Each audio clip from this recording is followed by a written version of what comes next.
Today was a good day at the International Court of Justice.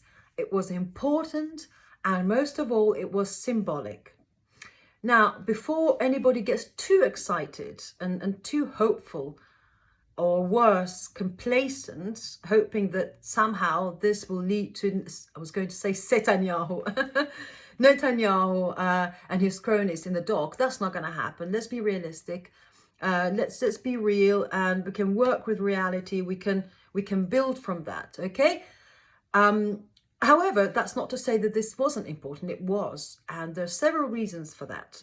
The first one is symbolism, right? Never underestimate the power of symbolism.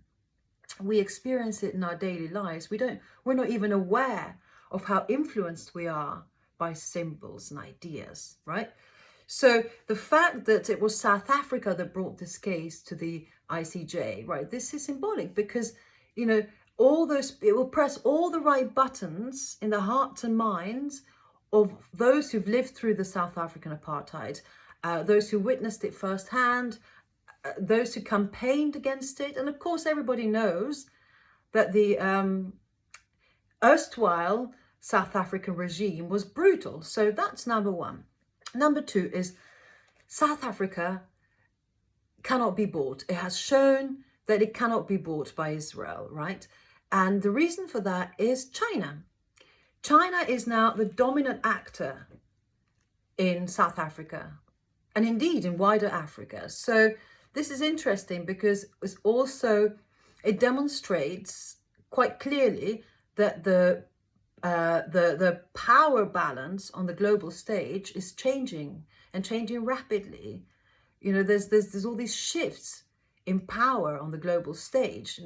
America is no longer the number one superpower, right? So that's very, very important, and things are changing, and they're changing fast. The third, again, going back to symbolism. So this court case has taken this genocide committed by Israel from the social media stage to the international courtroom.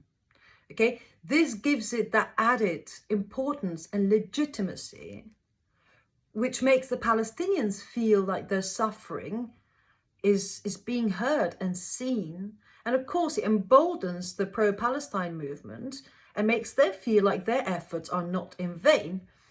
And the last point I want to make, which is related to what I've just said, is public opinion. Public opinion is so important, which is why so much money and effort is spent on propaganda, right? So the public opinion is shifting majorly, and the public opinion has the power to influence policy making, and this is what we want.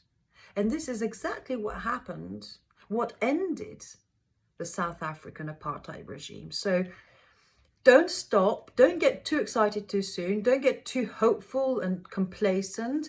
This is the time to keep the momentum going. This is crucial. Right now is the time to keep going. So keep at it.